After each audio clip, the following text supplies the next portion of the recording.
Buena tarde, bienvenidas y bienvenidos a una sesión más de los seminarios permanentes de educación continua del Sistema Educativo de Salud para el Bienestar.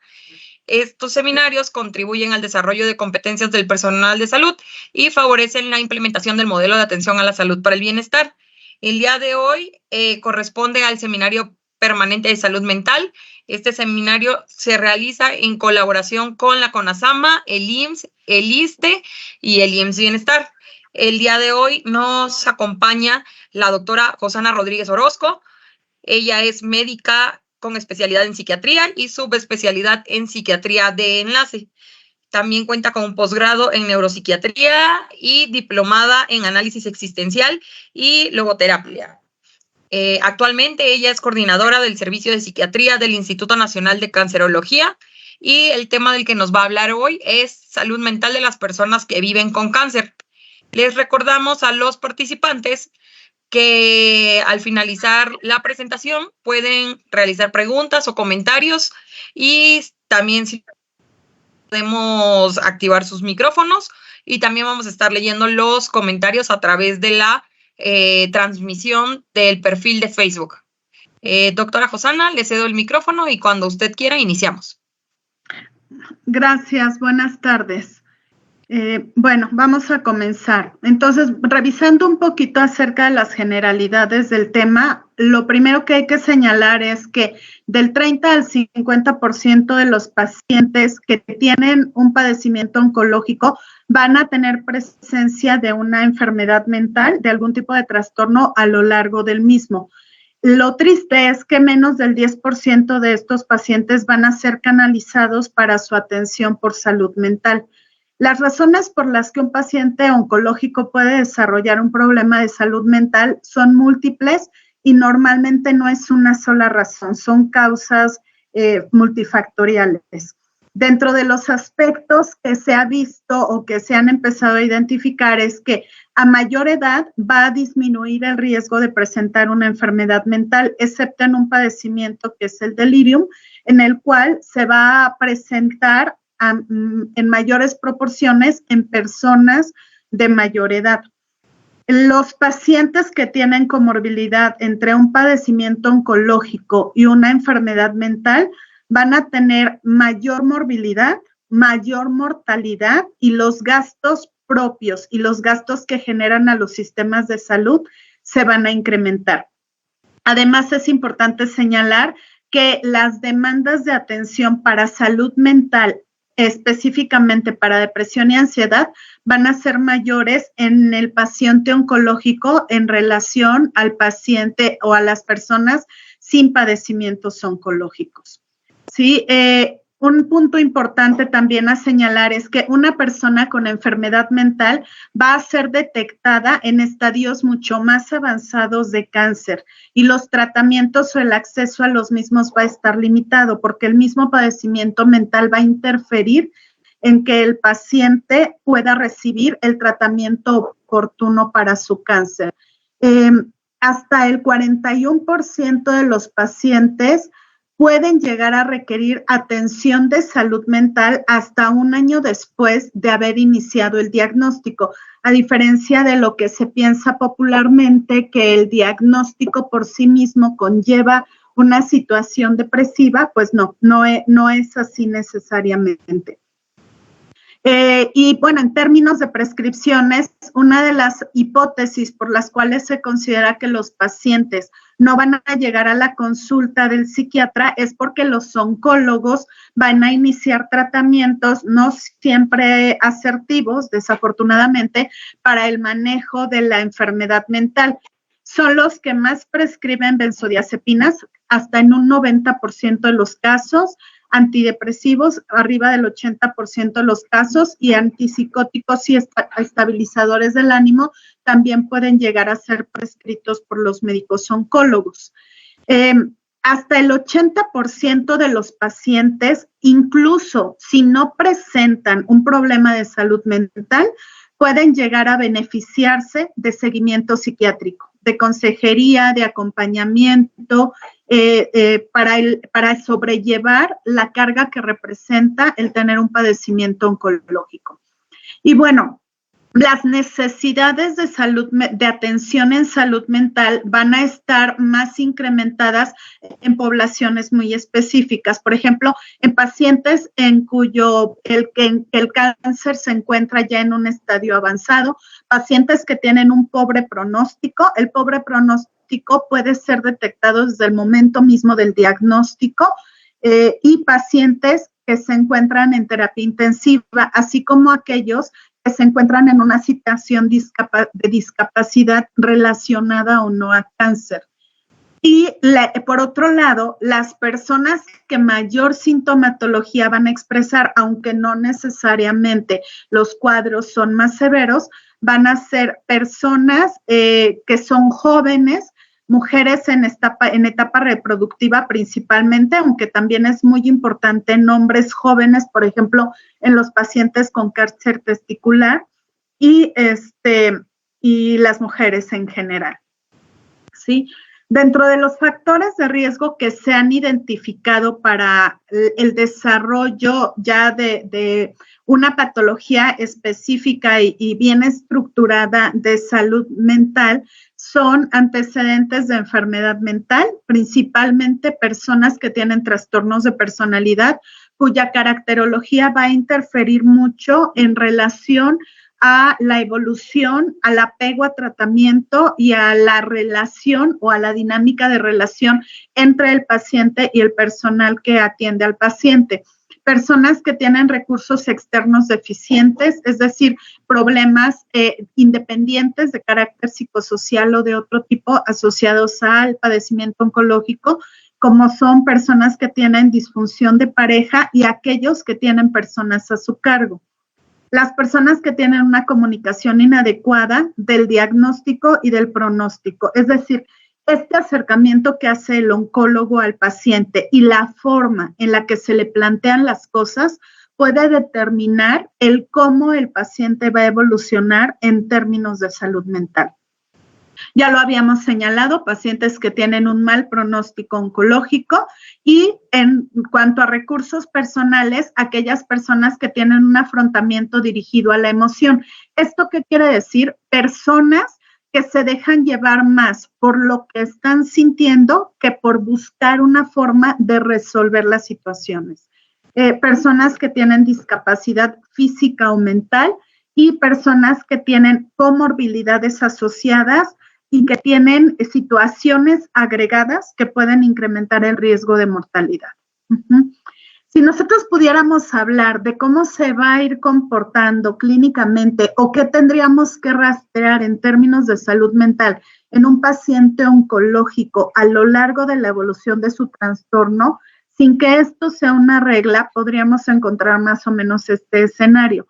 Al momento del diagnóstico, lo que nosotros vamos a encontrar son reacciones de estrés agudo, casi siempre de características ansiosas, aunque también puede haber pacientes que lo expresen de manera depresiva. Conforme va avanzando el tiempo y se van tomando decisiones respecto a qué se va a hacer con el caso desde el punto de vista oncológico, vamos a ver personas que empiezan a tener ya trastornos adaptativos, es decir, se empiezan a adaptar de una manera emocionalmente intensa ante la vivencia y la situación de ser portadores de cáncer. Cuando ya estamos en la etapa de iniciar tratamientos, es cuando vamos a empezar a observar en los pacientes trastornos psicóticos que van a estar relacionados, por un lado, a la gravedad de la enfermedad y por otro lado, a los tratamientos para el cáncer. Ya una vez que se concluyen los tratamientos, estamos hablando ya cuando entre 4 meses y 1 año después del diagnóstico de cáncer, lo que vamos a observar va a ser ya el quiebre emocional del paciente. Es cuando el paciente se rompe, cuando tienen tiempo de sentarse y revisar todo lo que han vivido desde que se les diagnosticó el cáncer hasta que se terminó el tratamiento, es cuando empieza a haber trastornos afectivos.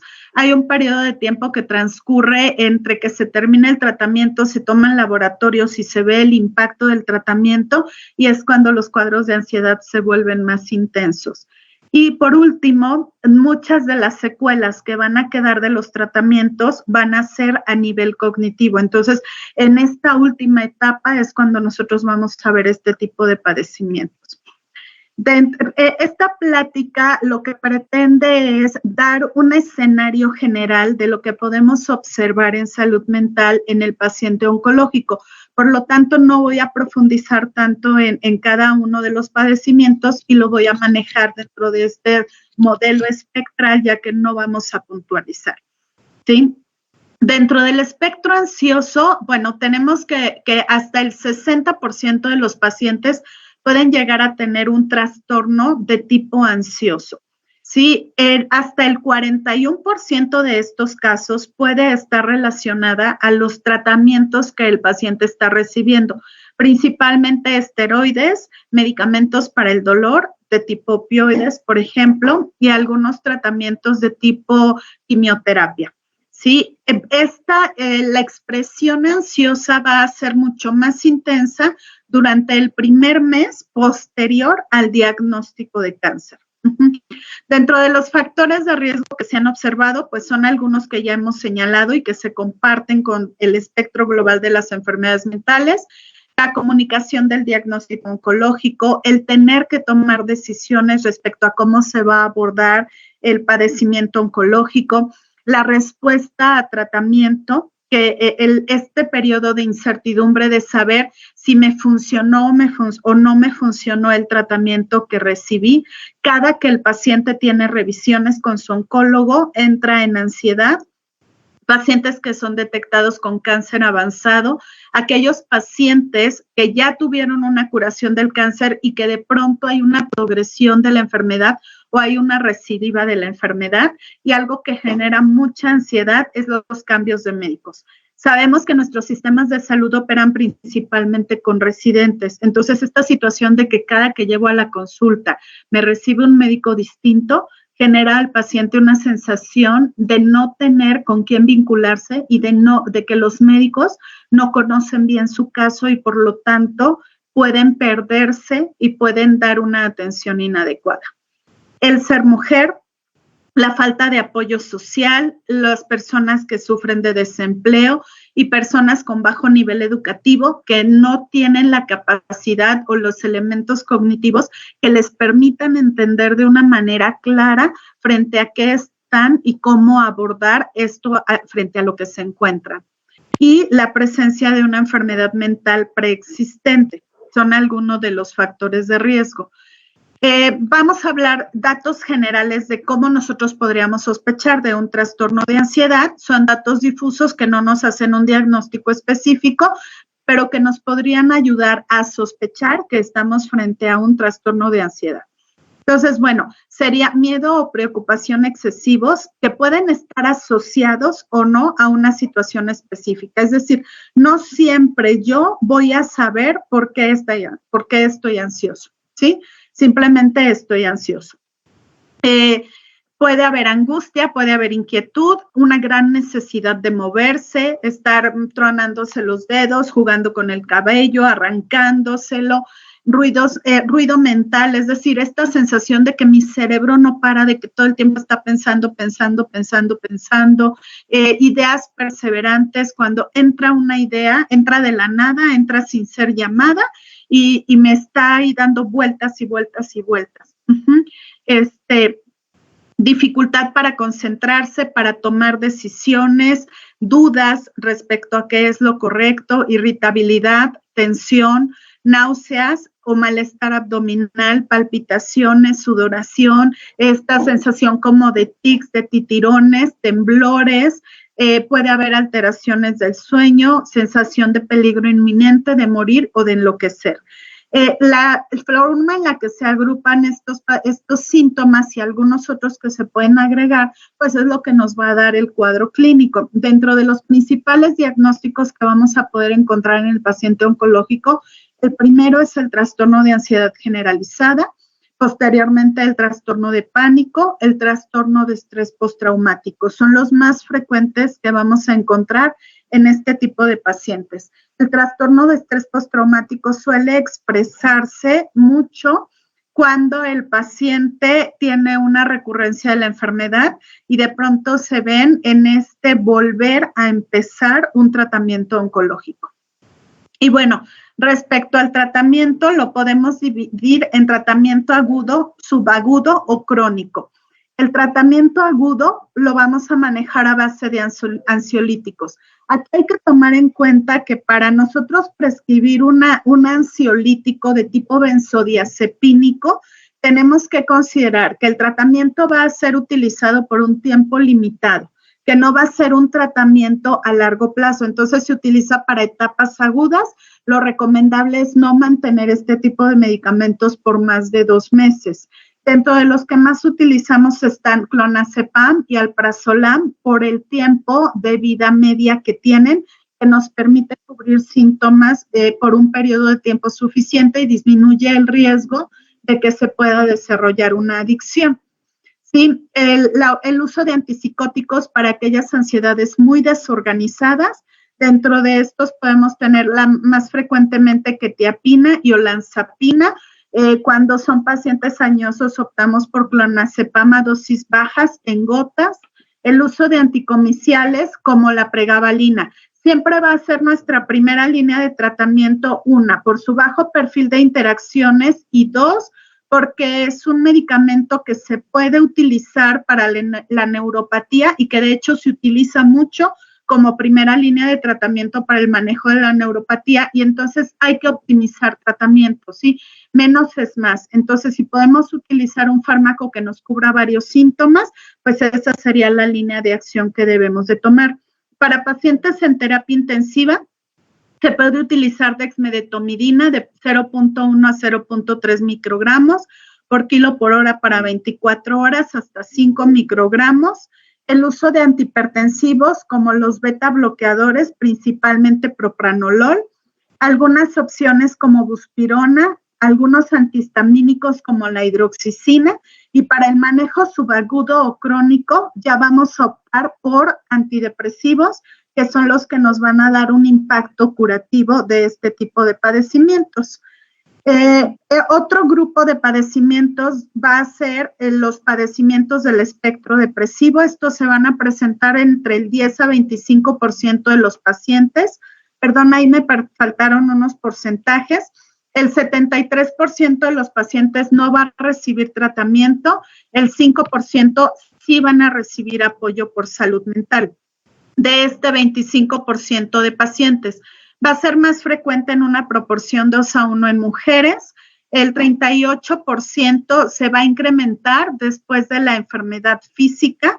De estos 25%, un 67% va a evolucionar a una depresión persistente y va a ser más frecuente este cuadro en personas que tengan cáncer recurrente, que se exprese no solamente de forma persistente, sino que además la severidad va a ser mayor. Y algunas de las causas principales de depresión van a ser dolor, fatiga y algunos de los tratamientos prescritos. Hay mayor riesgo de desarrollar un cuadro depresivo a menor edad del paciente. Entonces, dentro de otros factores de riesgo agravantes debemos considerar los antecedentes de cuadros depresivos y consumo de sustancias, el tener pobres redes de apoyo social, el sitio del cáncer, el estado clínico, la comorbilidad, algunas características sociodemográficas, el funcionamiento físico limitado y la severidad de los síntomas y algunos de los tratamientos que nos pueden provocar cuadros depresivos, ¿sí? El impacto es muy significativo, ya que va a condicionar una mala calidad de vida, un incumplimiento del tratamiento, estancias hospitalarias más prolongadas, un mayor deseo de morir, un aumento en la tasa de mortalidad y suicidio, y se ha visto que la presencia de depresión es un predictor de mortalidad y de progresión en el paciente oncológico. Tenemos que tomar en cuenta que el cáncer y la depresión son enfermedades inflamatorias, en las que van a compartir algunas interleucinas y algunos otros factores que van a interferir en que se dé esta potenciación de ambas enfermedades. Entonces, dentro de lo más estudiado se encuentra interleucina 1B, interleucina 6, 8, factor de necrosis tumoral alfa, se ha observado alguna sobreestimulación de receptores NMDA, una mayor apoptosis neuronal, disfunción del eje hipotálamo-hipófisis adrenal y niveles más altos de cortisol nocturno.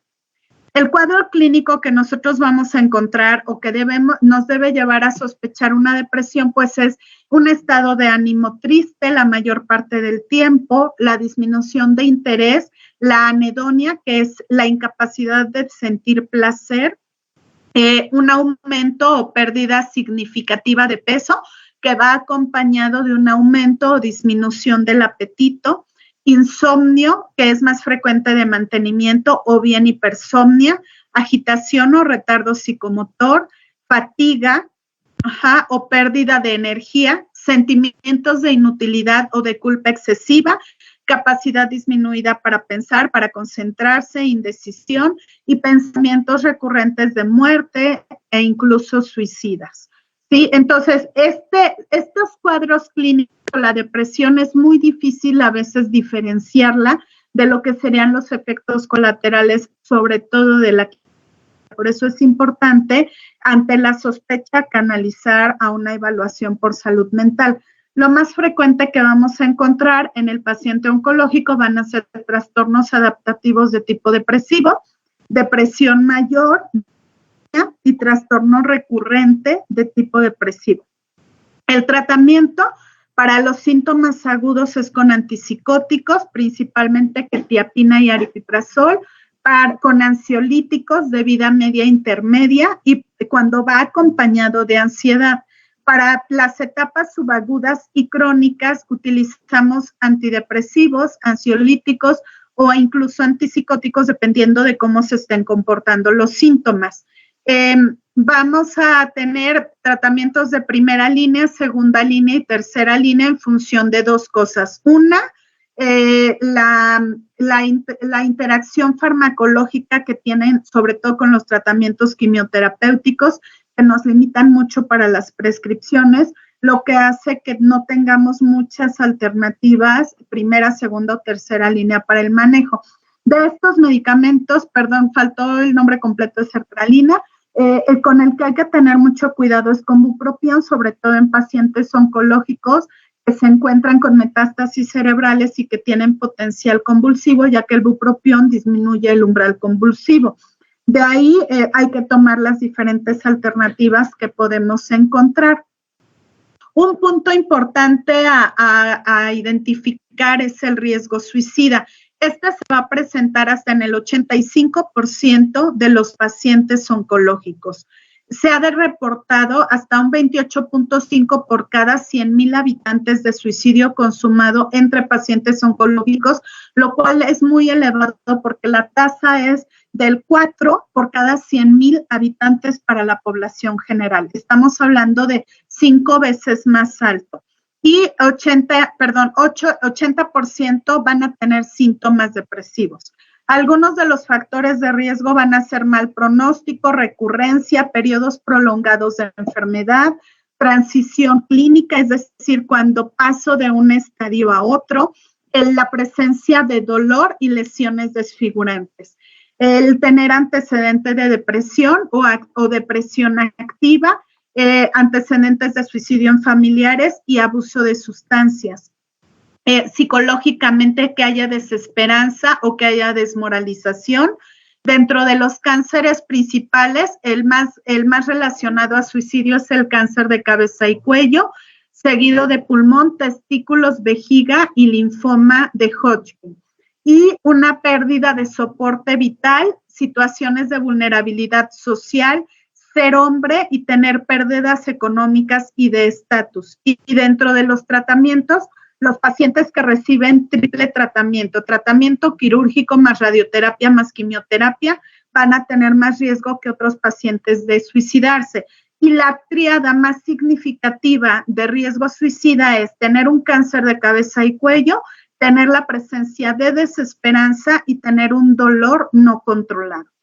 ¿Cómo tendríamos que abordar nosotros en primero y segundo nivel? A toda paciente que tenga verbalización de ideas suicidas, es decir, exprese abiertamente el deseo de acabar con su vida por sus propios medios, se le debe realizar una intervención de tipo de salud mental. Algo que es importante es lograr que el paciente no se sienta juzgado, que se sienta apoyado y que no lo confrontemos respecto a las razones que lo pudieran estar llevando al suicidio. Es decir, ni le debemos reforzar que tiene razón para suicidarse, ni debemos descalificar las razones por las que desea hacerlo.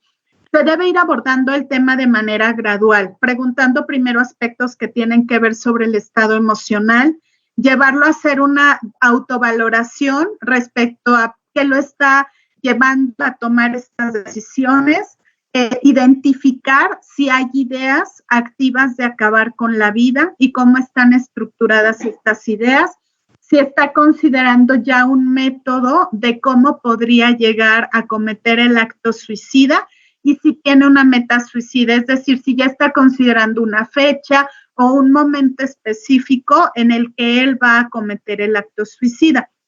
Esto nos daría un panorama general. ¿Cómo manejarlo? Les voy a platicar un poco cómo nosotros lo hacemos y sé que hay protocolos en algunas instituciones, pero en instituciones que no tienen protocolos, esto es algo que siempre nos es de utilidad en términos de salvaguardar la vida del paciente, pero también de nosotros poder protegernos legalmente por cualquier situación en términos de haber hecho lo correcto. Entonces, ¿qué es lo conveniente cuando yo detecto a una persona que se desea suicidar? Pues siempre la voy a tener que canalizar al servicio de psiquiatría. Si en mi institución no cuento con un servicio de psiquiatría, entonces tendré que canalizar al paciente a una institución de salud mental. Algunas instituciones tienen un formato de responsabilidades. Si no lo tenemos, lo podemos improvisar en ese momento. Lo ideal es que el familiar de puño y letra escriba o que nosotros hagamos un machote que ellos firmen. ¿Qué es lo mínimo que debe incluir este formato? Pues bueno, debe incluir la fecha y la hora, el nombre del paciente y el número de expediente, el nombre del médico, su cédula y su cargo, el nombre del familiar responsable, que incluye una copia de documento de identificación. Si no tenemos fotocopia en la institución, le tomamos una fotografía a la identificación por ambos lados.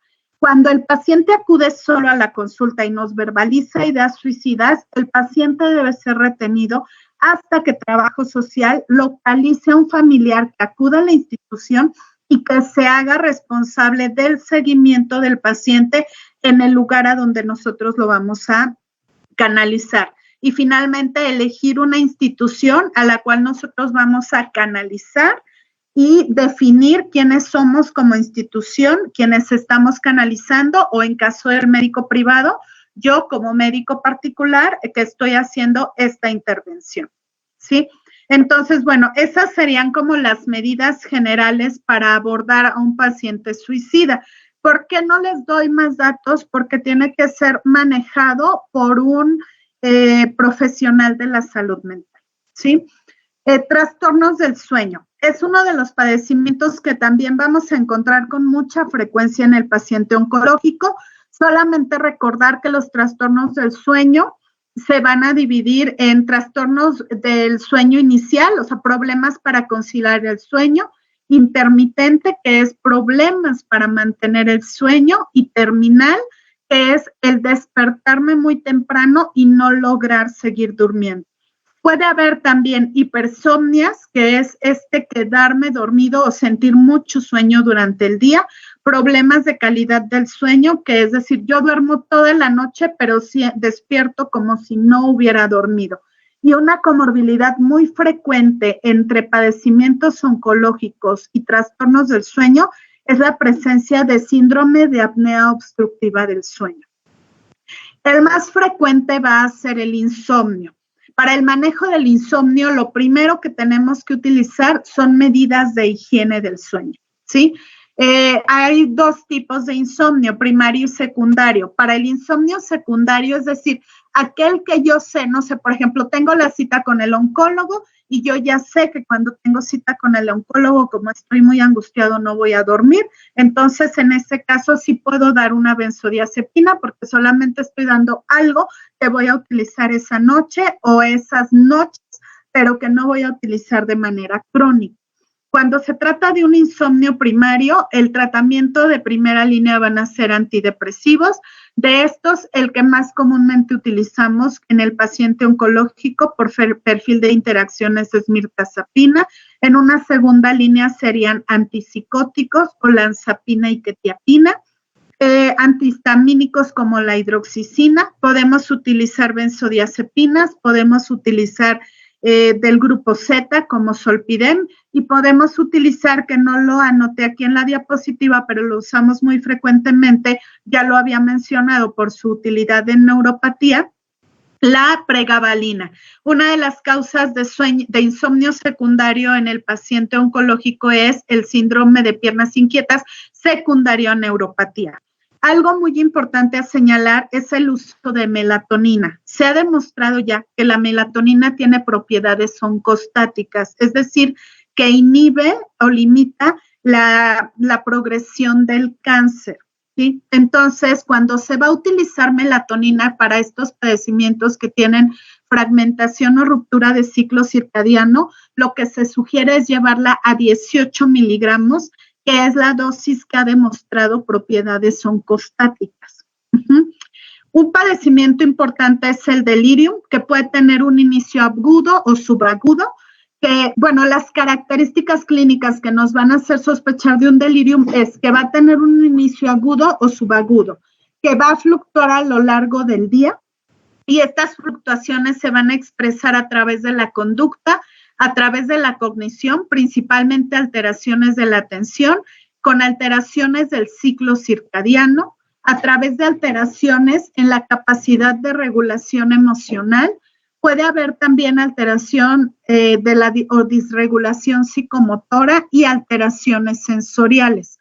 Se va a presentar del 25 al 81% de los pacientes. Es de origen multifactorial. Y algo importante es que cada día que no se atiende el delirium, aumenta las posibilidades de mortalidad en un 11% durante los próximos 6 meses de vida del paciente. Y es más frecuente encontrarlo en pacientes hematológicos, en pacientes de terapia intensiva y en pacientes postquirúrgicos. Simplemente para señalar un poco de la expresión clínica, tenemos que tomar en cuenta que una de las hipótesis que nos va a dar los síntomas va a ser la hipótesis de neurotransmisores. Dependiendo del tipo de alteración clínica que me está condicionando el delirium, voy a tener impacto en un determinado neurotransmisor y ese neurotransmisor a su vez va a dar la expresión clínica. En base a la expresión clínica puede ser hiperactivo cuando el paciente va a tener alucinaciones, delirios, va a estar combativo, se va a querer bajar de la cama, se va a querer arrancar las soluciones.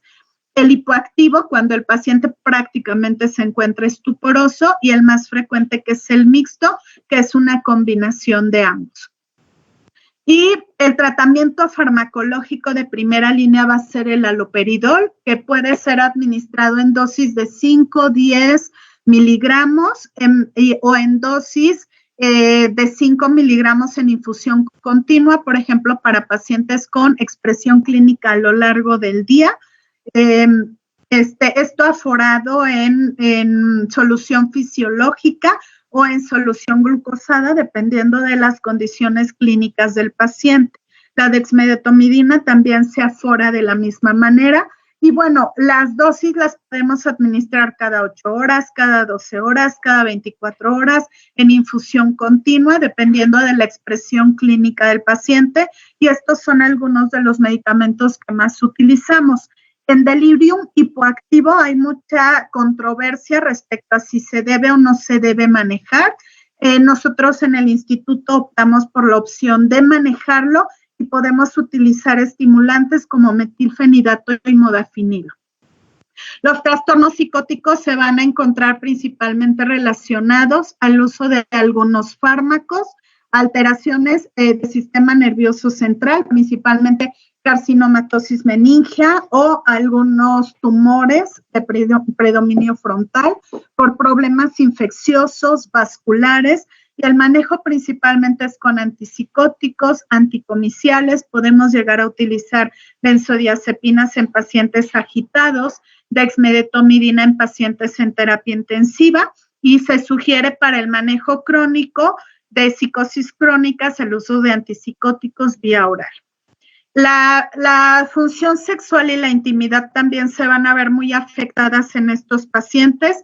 Hasta en el 85% de los casos vamos a tener problemas de erección, eyaculación precoz, menopausia temprana, sequedad vaginal, vaginismo, pérdida de elasticidad, y aspectos más específicos como disconfort, pérdida del disfrute, entre otros.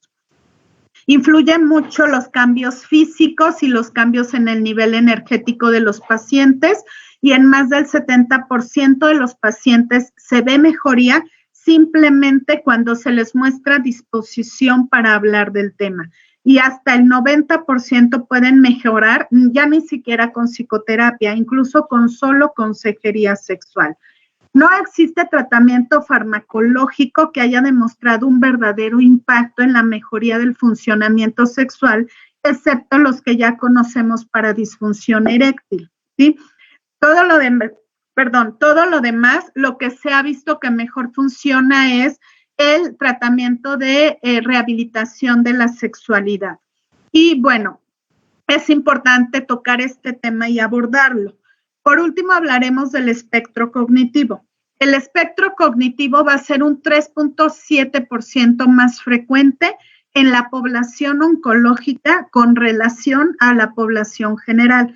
Y esto es porque hay muchos tratamientos que se utilizan para el cáncer que van a provocar alteraciones cognitivas de carácter reversible o irreversible. Dentro de las quimioterapias, incluso hay un síndrome que es el quimiobrain o quimiofog, que va esta neblina mental muy parecido a lo que sucedió con COVID y que nos va a provocar que el paciente funcione como si se estuviera demenciando.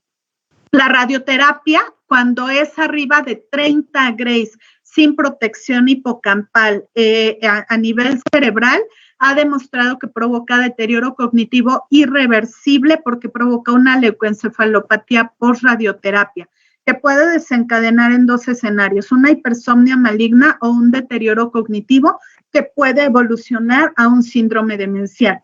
Dentro de otros grupos que provocan alteraciones va a ser la hormonoterapia, que se utiliza mucho, por ejemplo, en cáncer de mama, en cáncer testicular, en cáncer de próstata, principalmente asociada a inhibidores de aromatasa.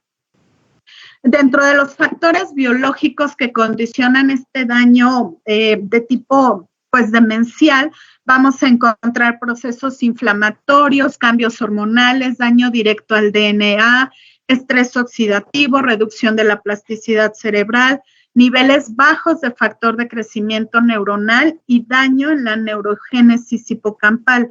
Van a influir aspectos en relación a la evolución clínica, como la reserva cognitiva, el nivel educativo que tenga el paciente en género. Es más grave en hombres que en mujeres. Hay una hipótesis ahí de los estrógenos como protectores, la presencia de ansiedad y depresión.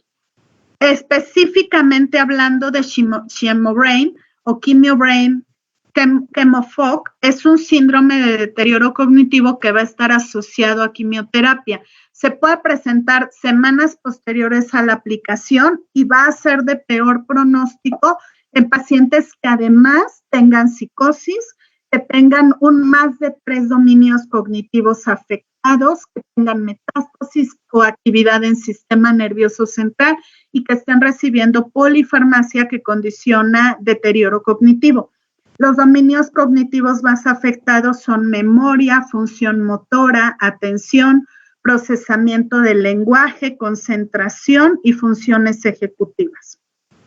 El abordaje es rehabilitación cognitiva, que esta puede ser en casos leves y moderados, En casos graves tenemos que utilizar antidemenciales, inhibidores de acetilcolinesterasa o anti-NMDA, y hay utilidad en etapas tempranas y moderadas de estimulantes como modafinilo, metilfenidato y atomoxetina, que son los que tenemos en el país.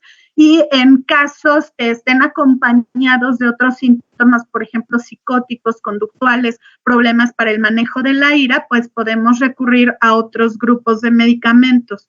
Y algo muy importante, como en todo paciente con un deterioro, pues es la capacitación a la familia, porque aquí estamos hablando ya de 2 enfermedades muy graves que requieren mucho acompañamiento por la familia, que sería el padecimiento oncológico y el padecimiento demencial. ¿Cuáles serían mis conclusiones? Pues bueno, que el abordaje del paciente oncológico es complejo y requiere de un equipo interdisciplinario que incluye los 3 niveles de atención.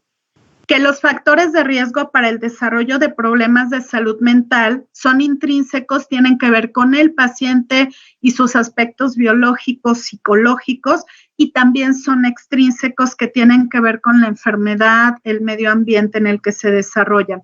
Es muy importante el trabajo en equipo y además se ha demostrado que el trabajo en equipo disminuye el síndrome de puerta giratoria, es decir, este ir y venir de los pacientes del primer nivel al segundo nivel, al tercer nivel de atención o incluso dentro de la misma institución. Y que finalmente la detección y el manejo oportunos de un padecimiento mental en un paciente oncológico puede representar un cambio en la evolución clínica del paciente. Estos son mis datos para cualquier comunicación. Muchas gracias por la invitación y gracias a los asistentes.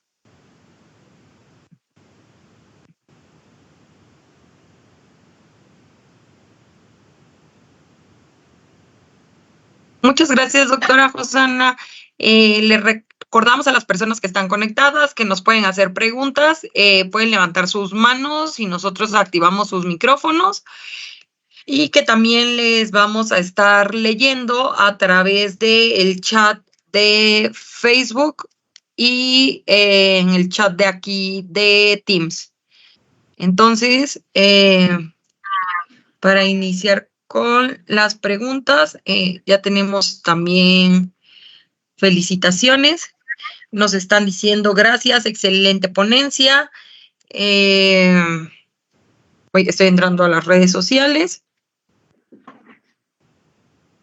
Y nos escriben desde Hidalgo, Reynosa, desde Hidalgo.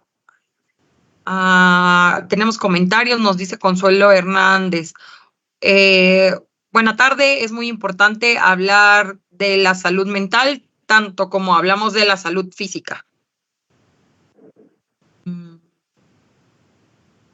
Tenemos también tenemos una pregunta que dice, ¿cómo puede el cáncer afectar a la salud mental de una persona después de su tratamiento?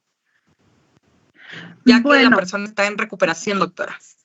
Ok, sí, por supuesto va a seguir afectando. Lo primero que tenemos que tomar en cuenta es que un paciente oncológico nunca va a ser dado de alta, ¿sí? Cuando a un paciente se le detecta cáncer, va a requerir seguimiento por toda la vida, aunque el cáncer se encuentre controlado. Esto lleva a los pacientes a estar en un estrés constante de que, aunque la visita sea cada año, pero cada año voy a estar con el riesgo de que el cáncer haya regresado. Además, el que nunca se les dé de alta implica también que es muy difícil que ellos psicológicamente puedan conectar con esta sensación de salud, con esta sensación de curación.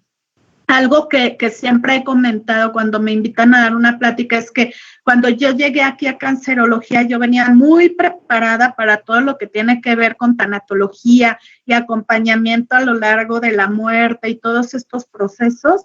Y mi reto real fue cómo lograr que la gente vuelva a conectar con la salud, vuelva a vivirse sano, vuelva a vivirse sin el cáncer cuando ni siquiera los damos de alta, ¿no? Entonces, es bien complicado que el paciente se quite la etiqueta de paciente oncológico y pueda vivirse sano y pueda reincorporarse a una vida normal.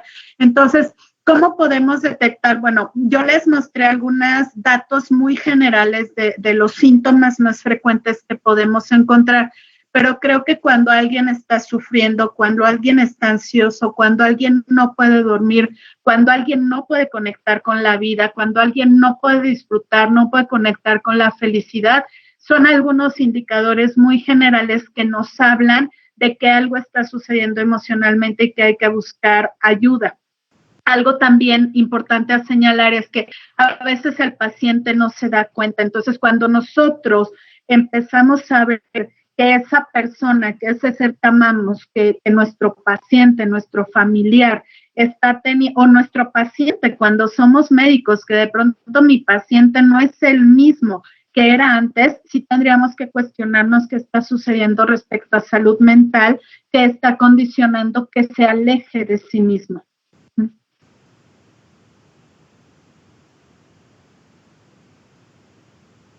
Muchas gracias, doctora. Tenemos otra pregunta de Mayra Ayala que dice, como médico de primer contacto, ¿es conveniente canalizar al paciente a psicología o directamente a psiquiatría desde su diagnóstico?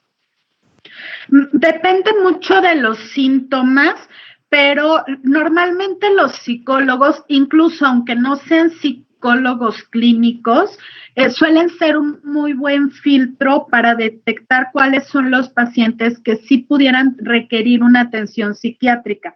¿Cuáles podría decirte que obligatoriamente se tienen que canalizar con un psiquiatra? Definitivamente pacientes que tengan ideas suicidas, pacientes que tengan ideas de muerte, o sea, es decir, tanto aquellos que se quieren morir como aquellos que se quieren matar.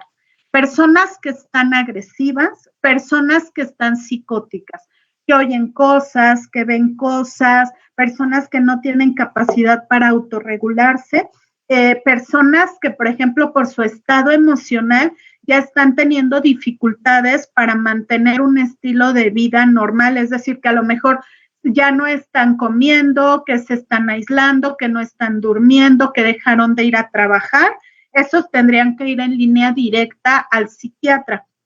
Creo que otro tipo de pacientes podrían sin problema ser valorados por un psicólogo y seguramente muchos de ellos no necesitan llegar al psiquiatra, ¿no? Y en este caso el psicólogo podría ser, el primer filtro es el familiar, el paciente mismo, y el segundo filtro podría ser el psicólogo para identificar quiénes sí lo requieren.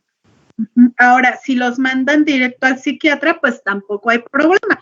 Digo, aquí sería inverso. Si no lo requiere, pues ya los regresamos con psicología o a otro tipo de actividad.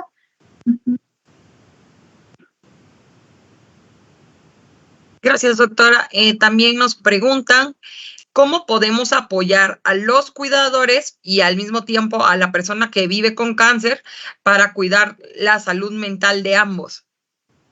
Ok. Lo primero y lo ideal, aunque no siempre es lo que sucede, es que el cuidado tendría que ser repartido entre diferentes miembros de la familia, ¿sí?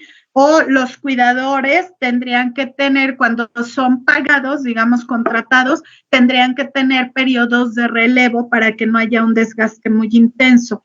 Es importante que el cuidador no abandone su vida, es que el cuidador mantenga sus medidas de autocuidado, es decir, que tenga una vida social, que tenga periodos de descanso, que tenga actividades lúdicas, que tenga una vida de pareja, si es que tiene pareja, y si no tiene pareja, que mantenga una vida personal, todo lo que ahora se conoce como hábitos de vida saludable, dormir bien, cuidar la alimentación, hacer ejercicio, meditación, tener actividades de esparcimiento.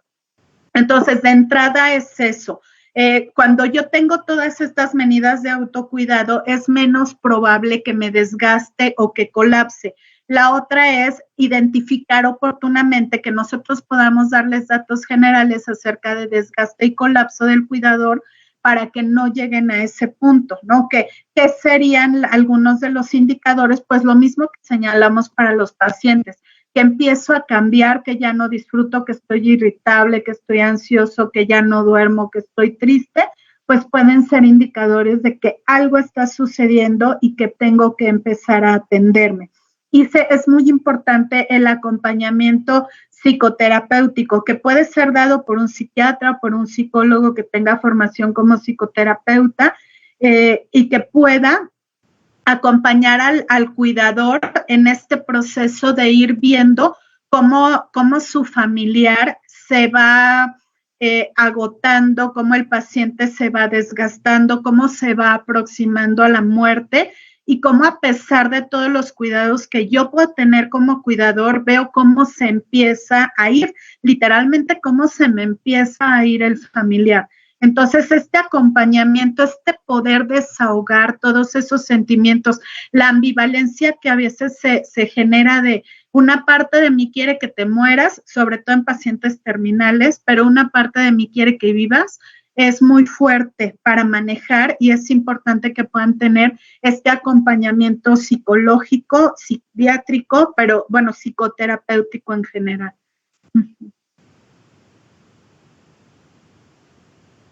Gracias, doctora. Ya solo tenemos comentarios. Nos dice Maritza Ramírez, gracias por la ponencia que sirve para tener el conocimiento para ayudar a los pacientes con este diagnóstico de salud. Muchas gracias por la ponencia, excelente información. Y nos siguen mandando saludos desde todos los lugares donde nos están viendo. No sé, doctora, si a usted le gustaría hacer algún otro comentario antes de finalizar la sesión. Yo le agradezco a usted y al doctor Mendoza que nos ayudó con la coordinación de esta sesión para el Seminario de Salud Mental. Y gracias por haberse tomado el tiempo para participar en el seminario.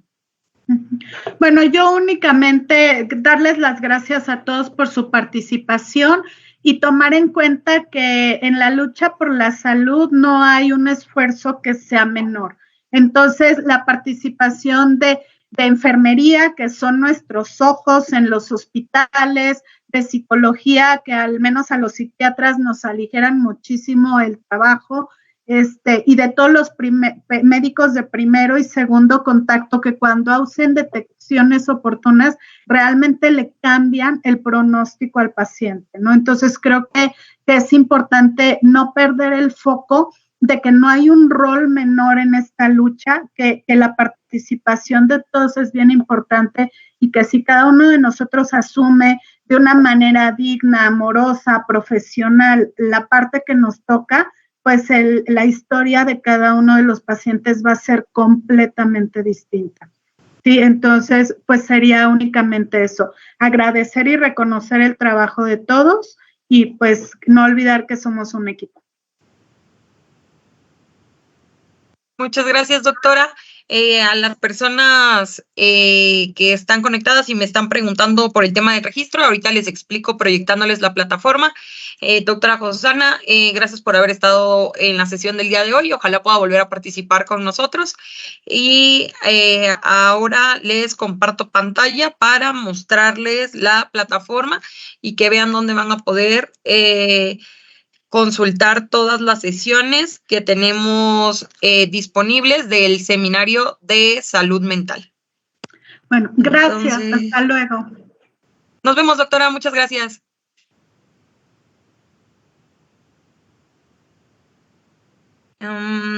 Ya les estoy compartiendo pantalla. Me parece que ya la pueden ver. Entonces, cuando ustedes ingresen a la plataforma, van a poder visualizar la página de inicio y si todavía no tienen una cuenta, les va a pedir que creen una cuenta, que debe ser por una única ocasión. Y yo ya tengo mi cuenta, entonces solo voy a reingresar al sistema. Tengo que poner mi correo, mi contraseña, iniciar sesión. Y después van a poder visualizar la sección de datos personales y datos laborales. Aquí ya están viendo, este es mi CIESAVI, aquí están mis datos personales. Por favor, a las personas que no han realizado la actualización de sus datos, les solicitamos que editen en esta sección, Y después ya pueden continuar a los cursos. Les va a volver a solicitar la contraseña que establecieron en su cuenta. Y después aquí les van a aparecer las categorías. Les recordamos que tenemos cursos virtuales, cursos vinculados y los seminarios. El día de hoy es el seminario permanente de salud mental. Entonces, aquí pueden ingresar y verán todas las sesiones que ya tenemos disponibles. Al terminar esta conferencia, ya podrán encontrar el espacio de la sesión de hoy y podrán realizar su evaluación y al aprobar, al obtener una calificación aprobatoria, podrán descargar su constancia de manera automática. En el seminario de salud mental ya tenemos más o menos 40 sesiones, entonces les invitamos a explorar toda la oferta educativa.